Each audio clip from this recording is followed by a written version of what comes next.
Welcome to another session of Microsoft Excel. In the previous session, we started learning about the formula that is available in Microsoft, formulas that are available in Microsoft Excel. And then we learned about the sum function. Now, Microsoft Excel has a library of formulas. And most importantly, the basic formulas that we use are the arithmetic formulas. So something like sum, average, subtraction, multiplication, division is something that we use on a regular basis, right? So in today's session, we will be learning about the very basic formula, which is average formula. Now that we already know how to do sum, we will be doing average function as well. When and why do we require average is also something that we will be knowing. So today's session is all about average formula. Now, what is average formula? See, the average is, let's say you have a group of cell range, numbers that are inputted in cell ranges, right? And there you want to know all the numbers that are input, what exactly is the sum and what is the average. That means, for example, you have put cost prices of 10, uh, 10 different products and you want to know what is the average cost price. What you can do is just use a simple average formula. Please note that this is a basic arithmetic formula. This is not a statistical formula that we will be using, right? Now, the average syntax is that we use the whole syntax. For example, in addition, we use sum. But for average, we write average, right? So that means that you get to know the arithmetic mean. So for example, if the range in A1 to A20 contain numbers, the formula will be average A1 to A20. Now, as I said that I'm using Microsoft Excel version 2021, the thing is all my columns are number labeled, not letters labeled like it was in the previous version of Microsoft Excel. So the same way that we computed sum formula, we will be computing average formula.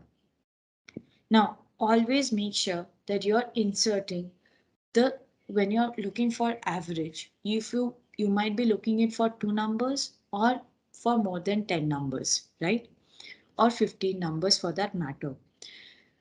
There is no limit in the cell range when you're calculating average. And then there are two ways to calculate average, by the way.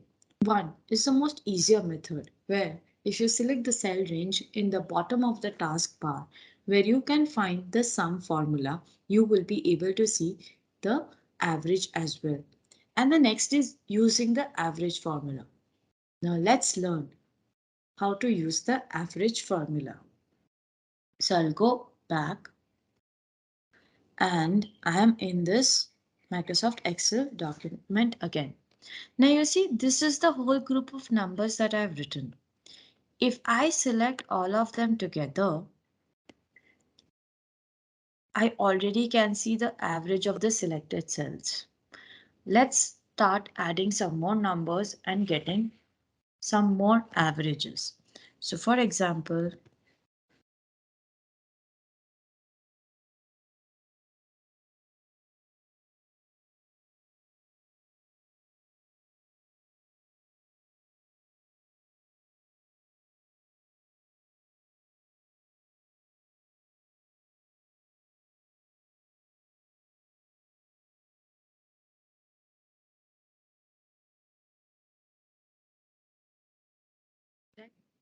so this is the 10 numbers that I've inserted.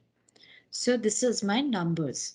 Now, how am I going to do it is select the cell where you want the average formula to be in. Put equal to, then start typing A, V. As you can see average, average A, average if, average ifs. But we are only writing average because we are learning average. So you write the whole word, right? Now that we have done average, you put the first bracket, right? Using shift, you click onto the first number of the cell range. You go here, you put colon, right? Select the last number of the cell range. Again, click here and close the bracket, right? As you can see, this is my formula. Press enter and you get 56.4, right? So this is very easy to do it. Now, let's say if you're thinking that your average is wrong, you can select all of them and you can see your average here is 56.4. So it's very easy to use average formula, by the way.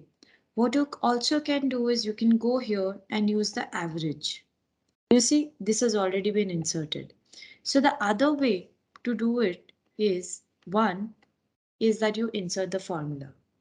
Second, you select all of them. For example, so let me add some more numbers and you will be able to understand. Do, let's say,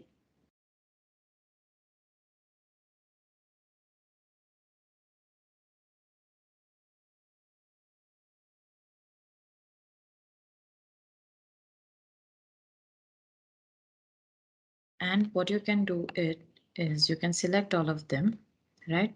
Go to auto sum, right? You see this E mark, yeah?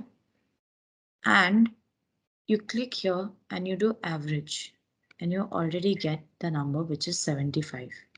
You might be thinking that you are wrong, but what you can do is to double check, select all the numbers and you see the average in the bottom taskbar. It's 75. Isn't this much more easier to understand and use it?